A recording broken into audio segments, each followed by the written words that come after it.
got one look at of about 40, 32 hours of it. So I think that's the right math there. No. 2 hours. Yeah. So the public got to look at an hour of the 32 hours that we've spent. So there was like just a lot of good things, a lot of growth from a lot of people we need growth from. So we're obviously excited about that.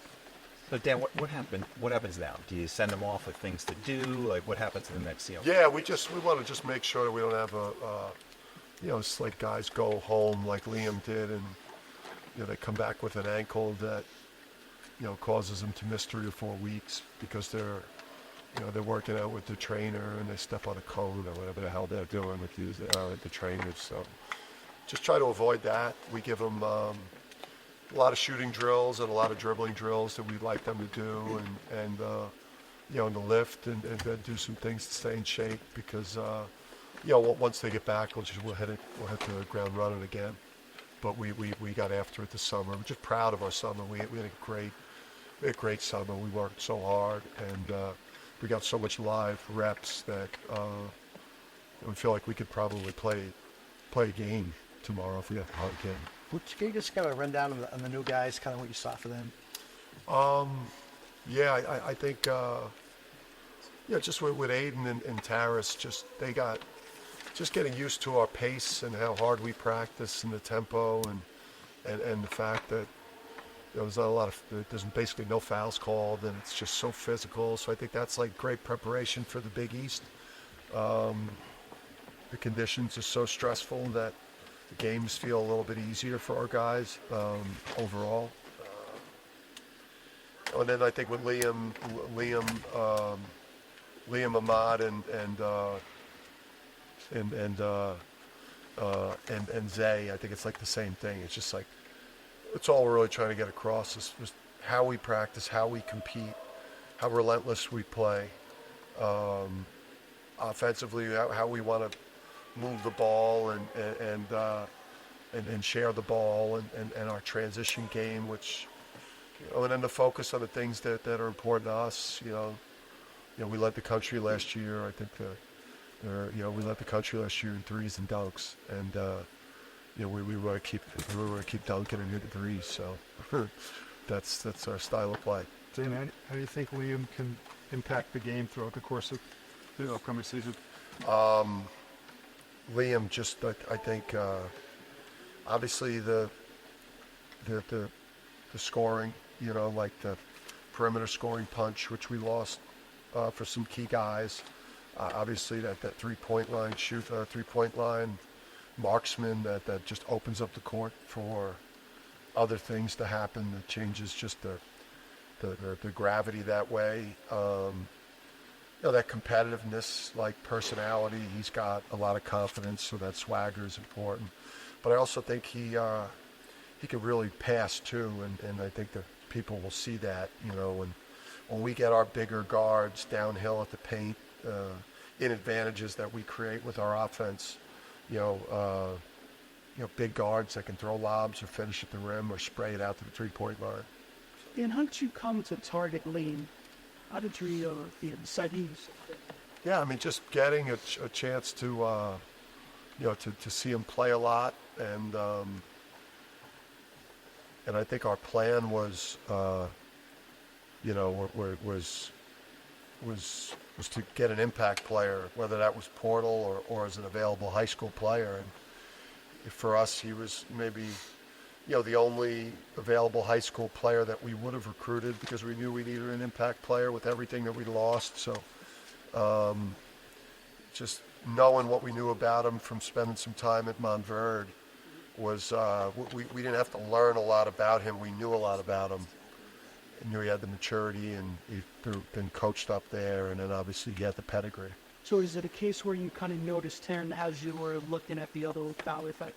And we saw him really the last 2 summers. I think we should have recruited him earlier. We were just being stupid, and we should have just recruited him straight away. Then our recruiting would have been done, and he would have been in the mix. But we I don't know. We thought because he was from Texas that it would be hard to get him to come to UConn, But then because we went back to back, we said to ourselves, okay, we've proven ourselves as having currently the best college basketball program in the country. We should be able to recruit anyone from anywhere. And then he ended up visiting and committing. Practice, Dummy. well, practice over the 7 weeks. Did you accomplish all of the goals that you set, Yeah. or anything that left on the table? Yeah, I do. I think that one of the biggest things I think we saw from that sophomore class was a lot of growth there. That's going to be a huge part of whether we can maintain our level, which we expect to maintain the level. Solo, I thought, had a great summer. I thought Jay Ross took a big step forward, especially later in the summer with his consistency as a shooter. And then Jay Stu, showed a lot of his talent. Plus, he's a gamer. And those guys, with the exception of Jay Ross, they proved themselves for us. It's people should know who they are. Jay Stu's performance in the Big East tournament versus St. John's and Marquette was a big reason why we won it. And then a guy like Solo Ball's performance in games like North Carolina was a big reason why we were an overall #1 seed. So these guys, they've proven themselves, and now they got a bigger opportunity. What's Isaiah showing you?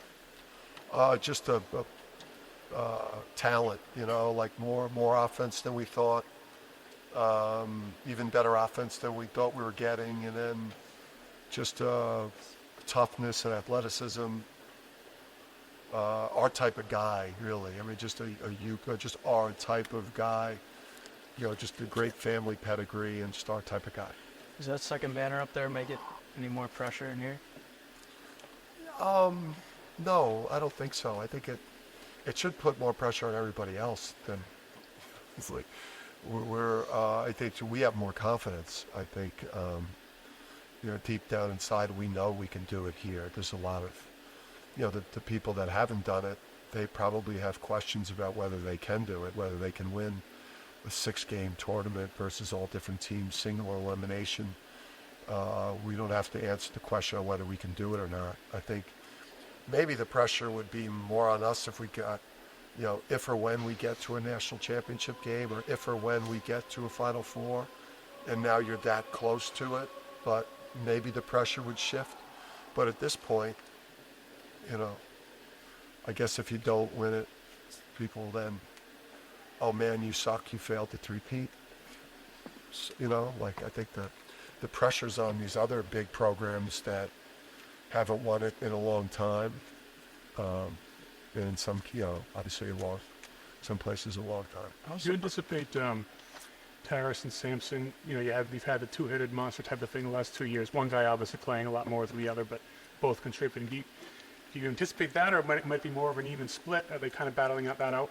Yeah, that I think it'll be determined. Here, I think they're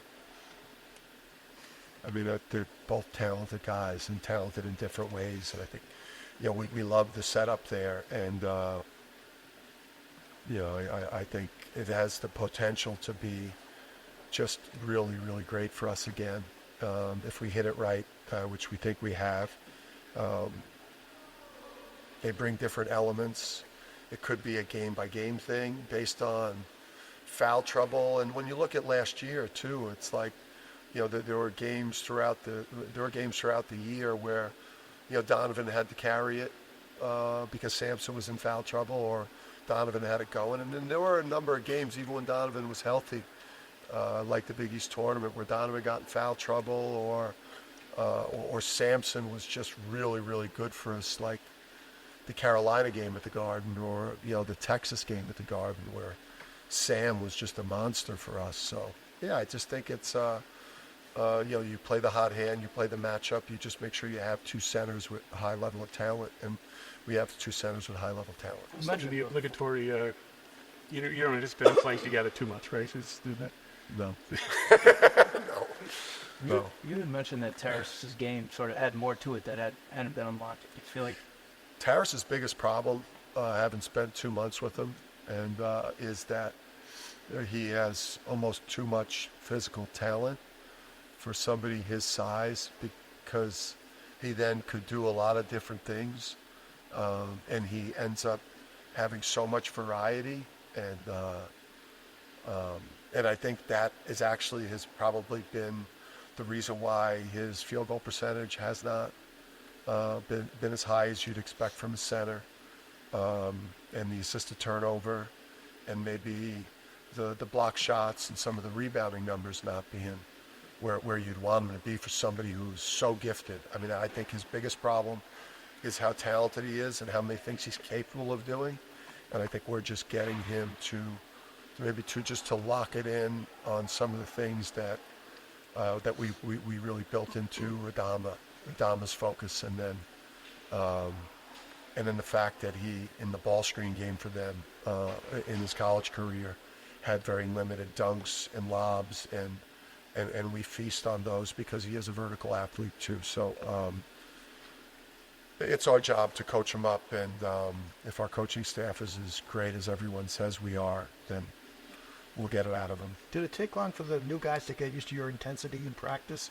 Or are they still getting used to it? Yeah, on the exit interviews where they get a chance to go home here, that was the consensus. They knew it was going to be tough based on everything that they hear from the guys that have moved on and their new teammates, is that it's slightly harder than I thought it would be, or more than that.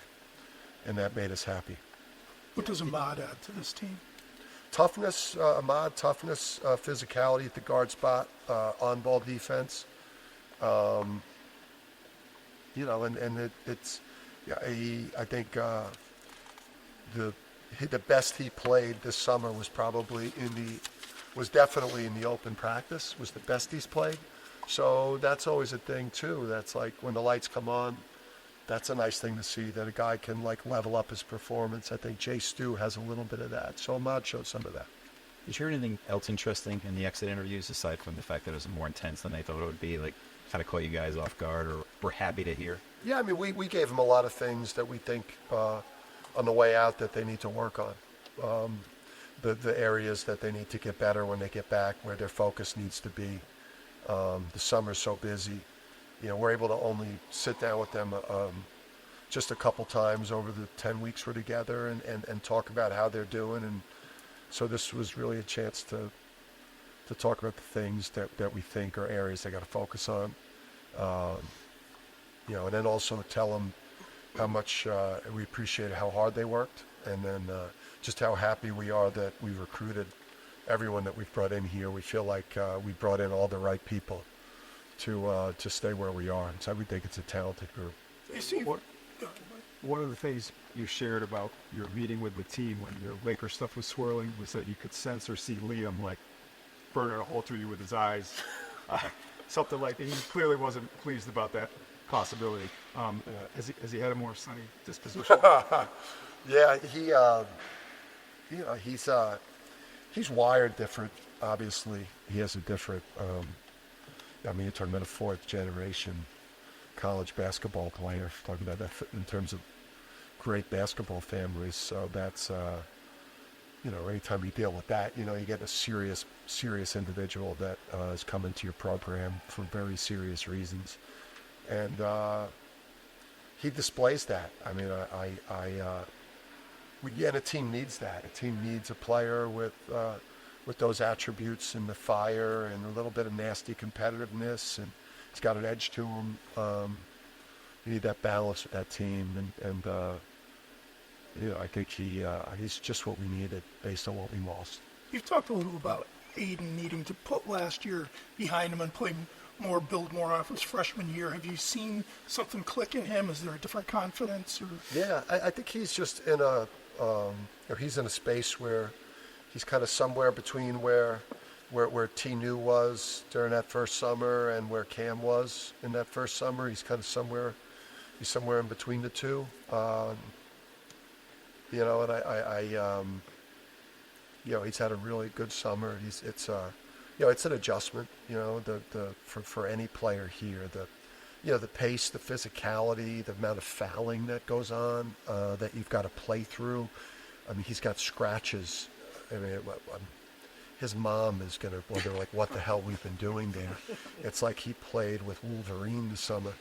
Hugh Jackman, like was on the great team, and just jacked. I mean, so all that stuff is like, it's why for our players, I think we even played. It's why we look so sharp on game night, because our practice level is so incredibly intense that the players, it's like the Navy SEALs from Hell Week to their mission. This is how we look at our practices. So our system's going to be great for him. I think he's going to flourish in it.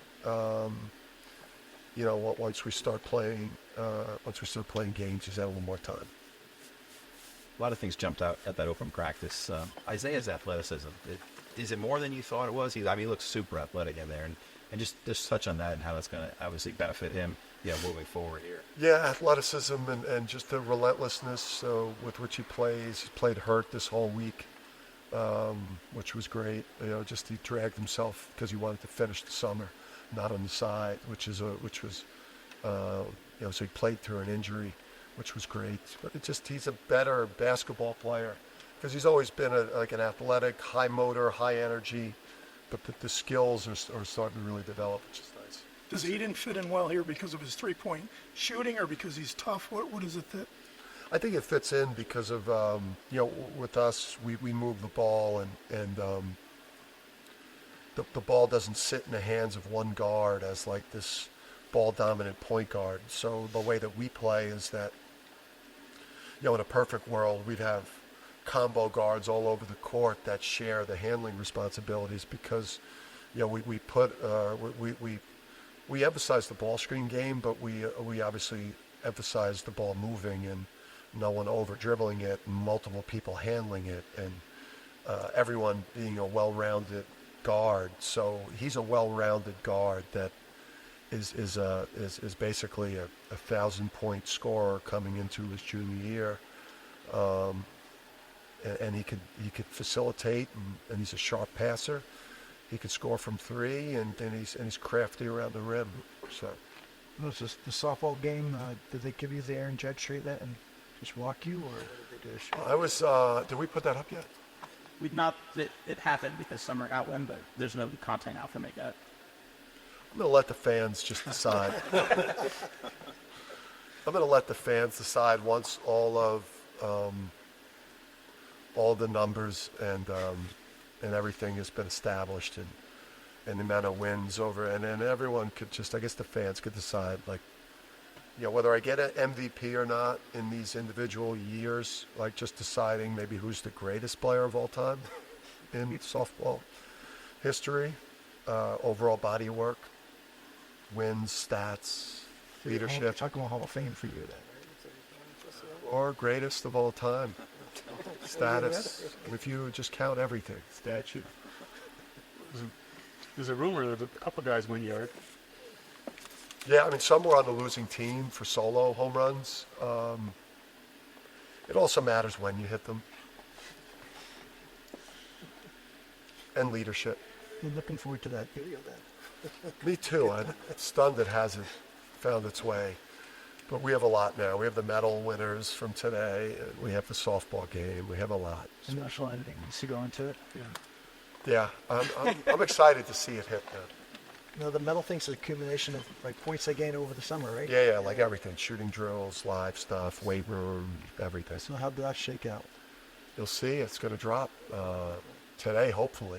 Hopefully by the time you guys get out of here. We had some new winners. Alex was healthy, obviously. If you get injured, it hurts. So, but you had overall, and then you had summer too. So there's some multiple medal winners. There was some salty people. It was very close going into today. And there was some sad guys leaving. All right, everybody. Thank you. See you.